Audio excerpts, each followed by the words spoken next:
Hello, this is Matt on the Moon Lambo channel, and I have several headlines to run through with you in this latest Moon Lambo Hot Jam. I'll be starting with this one from Coinpedia. Ripple versus SEC update. Did SEC admit defeat? XRP price soars. So, even at the outset of the video, I just want to mention here. I know that XRP's been, the last couple days, looking pretty good, especially compared to the rest of the market, but just by and large anyway, certainly large cap coins and other top 10 coins. I do not believe that this narrative that something that happened because of the SEC v. Ripple case, that's the reason. It's just, yes, there's news having to do with this. Lots of discussions, and the SEC, some would say acquiescing, though tepidly, on certain things, like in terms of like crypto assets, cryptocurrencies themselves being securities. I talked about it literally the other day. But that being the case, I don't think that that's the reason for this. It's always just so funny to me. Whatever is happening in the moment, if there's a movement in XRP price, that's the reason for it. Whatever's happening in the moment. Can't it ever just be speculators? They be speculating? Can't that just be it?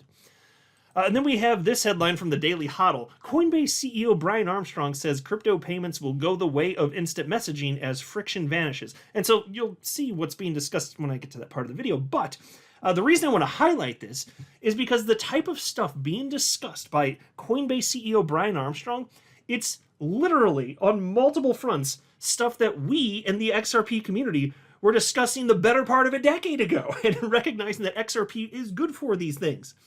And now it's like, it's so funny. For a Dino coin, it's I'll tell you, it sure has taken a hell of a long time for the rest of the actors in the crypto space to catch up to what the hell we were talking about like 7 years ago when I jumped into crypto.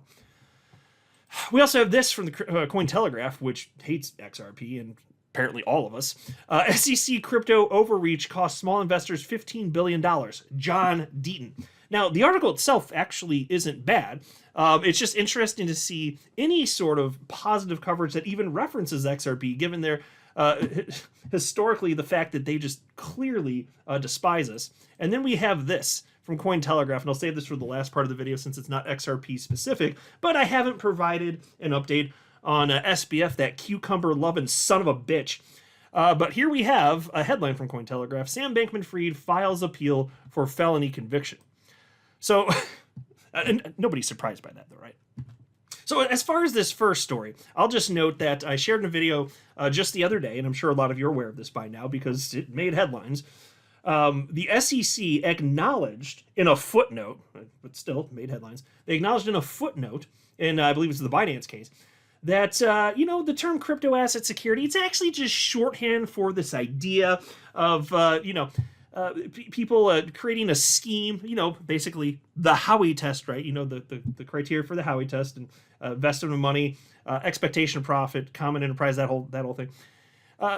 They're saying, well, when we say crypto asset security, it's just shorthand for that. Now, that is such a bogus nonsense idea, but that's what they're going with now. But they acknowledged, surprisingly, that approaching things that way caused confusion. They said they regret, to the degree that it caused confusion, they regret that. So they stopped short of literally saying, we're sorry.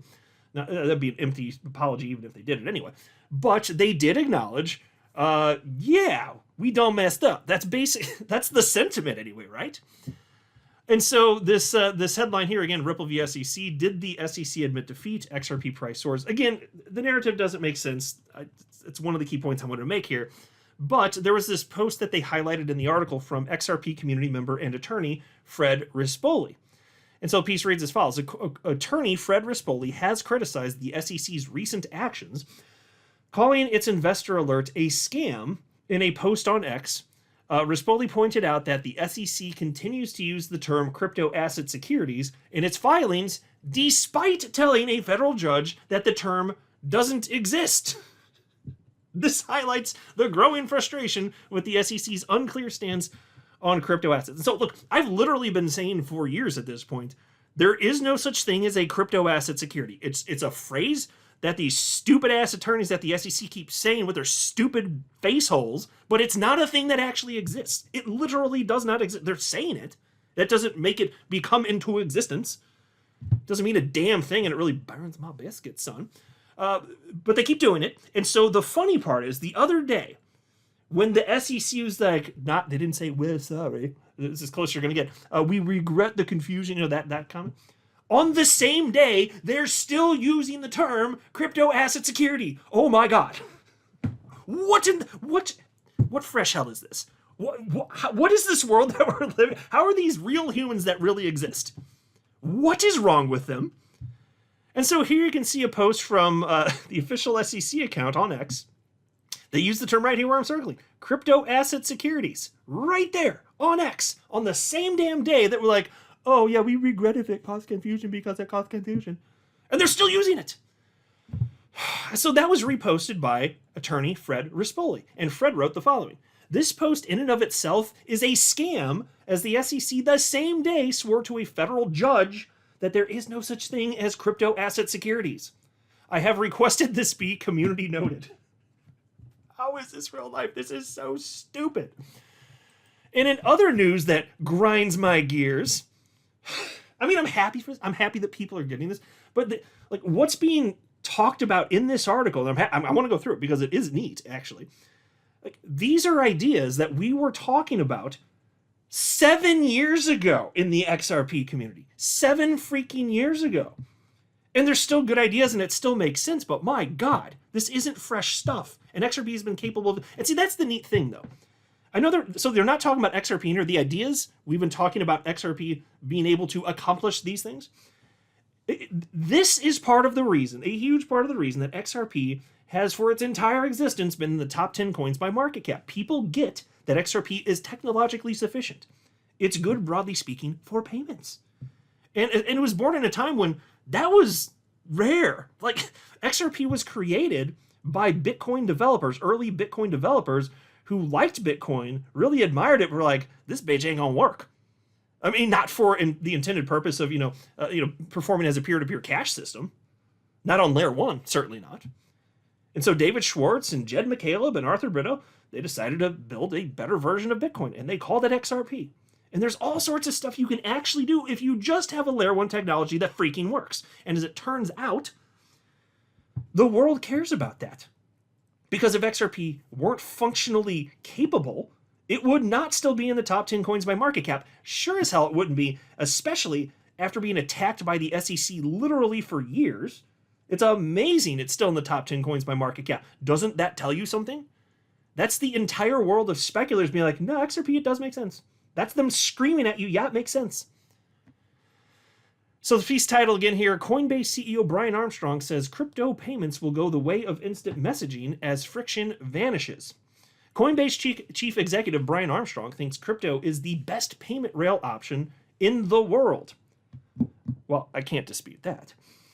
While speaking at a Goldman Sachs conference this week, Armstrong notes that Base, Coinbase's Layer 2 Ethereum scaling solution, has reduced global transaction confirmation times to under 1 second and transaction fees to less than 1 cent.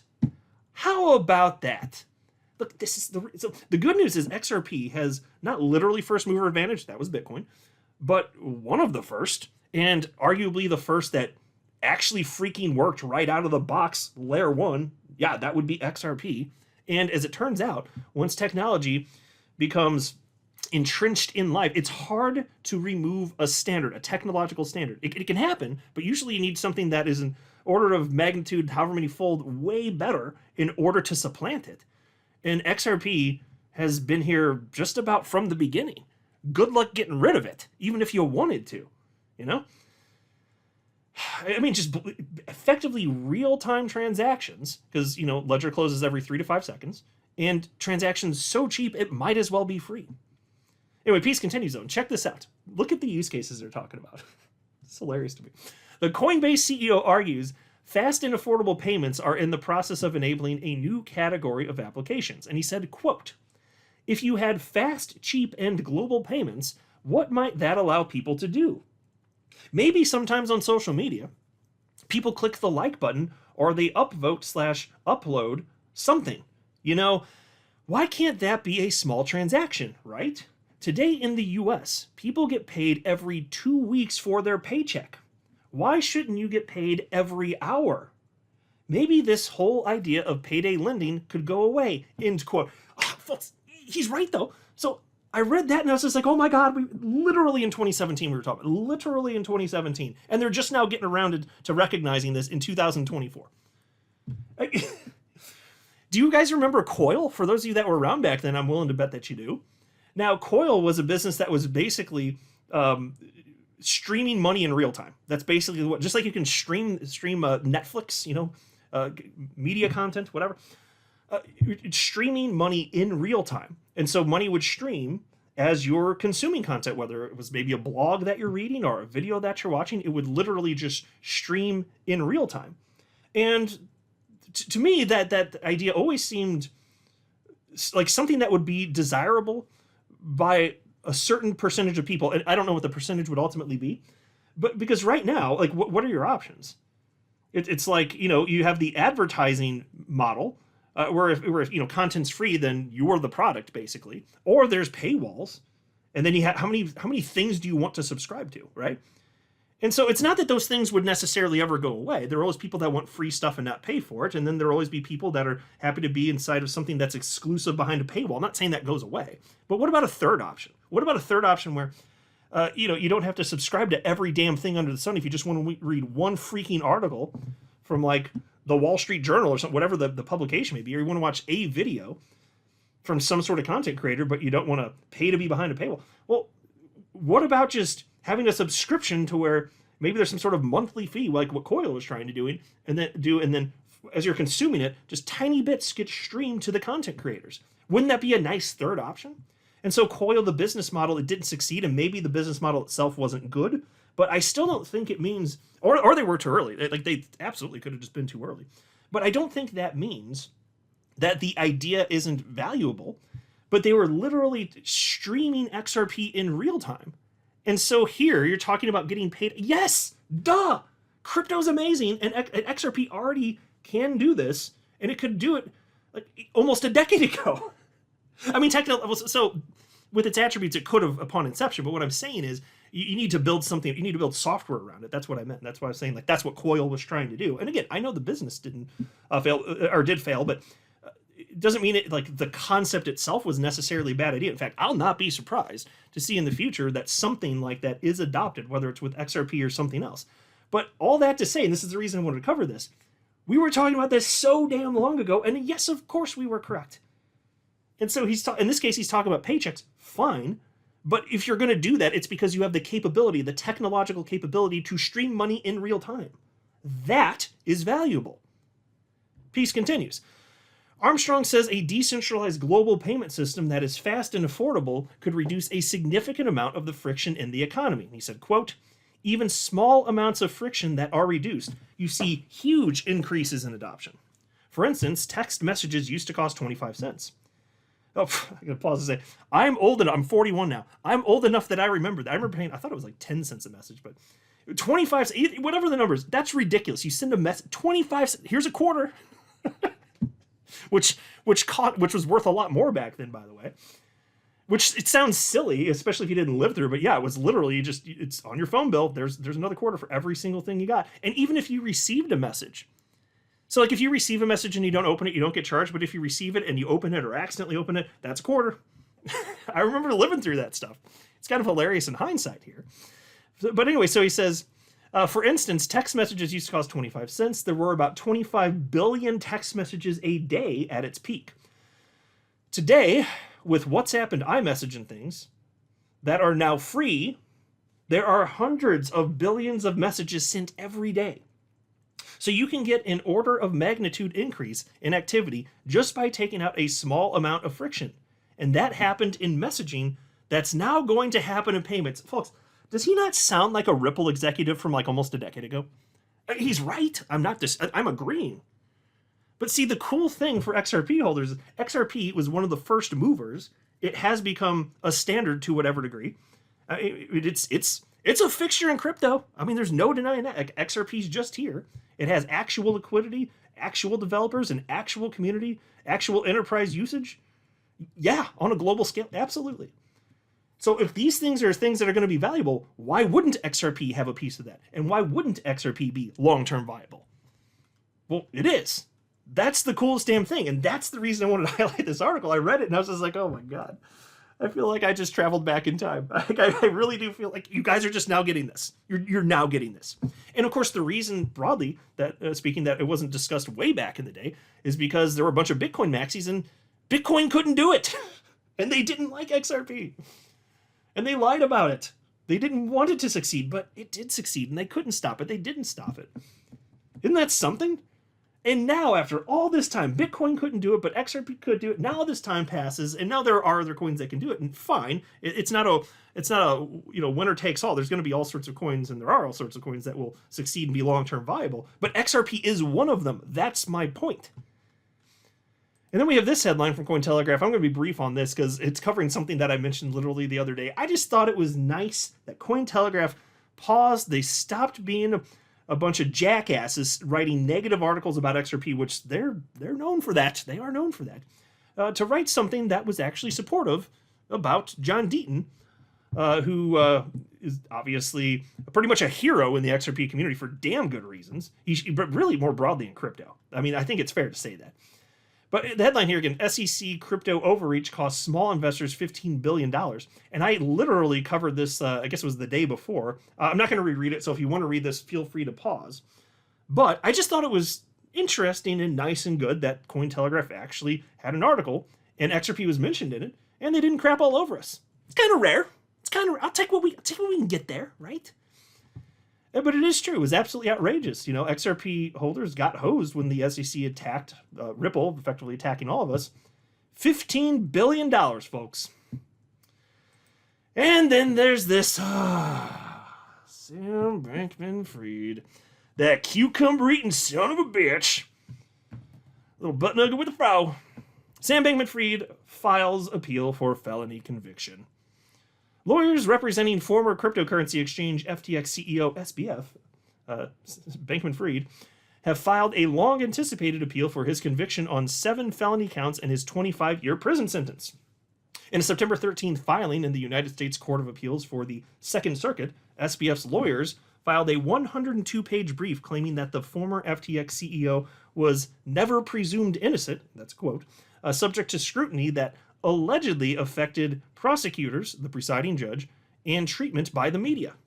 Bankman-Fried's legal team announced in April, a few weeks after a federal judge sentenced him to 25 years in prison, that they intended to appeal. Yeah, I'm kind of left wondering why it took them so long to do this. I'm sure there's some reason. A lot of paperwork? I don't frickin' know. I don't know. I'm not an attorney. I just play one all up on the YouTubes. Anyway, piece continues. According to the appeal, SBF's lawyers alleged the jury was, quote, only allowed to see half the picture, end quote, with FTX user funds, claiming prosecutors had, quote, presented a false narrative, end quote, that the money was permanently lost and Bankman-Fried intentionally caused that loss. And folks, I understand that they're going to do what they can. There's attorneys say he deserves to have representation. But my God, it could not be more obvious. This is an actual Ponzi scheme. I don't know who's going to fall for this. So, look, if I'm him, yeah, you Hail Mary it. You hope that you can trick somebody and you get out of prison. Fine. It's not realistically going to happen, though, obviously, right? Oh, man, this guy sucks. Anyway, piece continues. I just lost my damn spot now. Oh, here we go. They also claimed that counsel for the FTX debtors worked with the U.S. government in a way that was above and beyond, quote, cooperation, end quote, providing information allegedly as an arm of the prosecution. He said, from day one, the prevailing narrative, initially spun by the lawyers who took over FTX, quickly adopted by their contacts at the U.S. Attorney's Office, was that Bankman-Fried had stolen billions of dollars of customer funds, driven FTX to insolvency, and caused billions in losses. Now, nearly 2 years later, a very different picture is emerging, one confirming FTX was never insolvent. Yeah, don't buy that, folks. And in fact had assets worth billions to repay its customers, but the jury at Bankman-Fried's trial never got to see that picture. No, folks, that's obviously BS, and you're not stupid, you know that. Because if they were solvent, then they wouldn't have gone bankrupt for being insolvent as a Ponzi scheme. They would have just let their customers withdraw whatever they had. Duh. This is such nonsense. And then they say the legal team requested the appellate court grant SBF a new trial with a different judge. It's unclear whether the Second Circuit could rule to affirm Bankman-Fried's conviction and the U.S. District Court for the Southern District of New York, or reverse the decision and set the groundwork for a new trial. So anyway, I haven't talked about that cucumber-eating son of a bitch for a long time, but this is the latest update. I just thought I'd share it with you. Just a little add-on at the end of the video here. I don't believe for a moment that anything's going to come of this, but like I said, if I were him, I'd try it, you know? Why wouldn't you? It's not like you have something to lose. I mean, you're facing 25 years. That's a substantial chunk of his life, so there you go. That's the latest, though. I'm not worried about it, though. I'm really not worried about it. I'm not a financial advisor. You should not buy or sell anything because of anything I say or write. That would be a very, very, very bad idea. Until next time, to the Moon Lambo.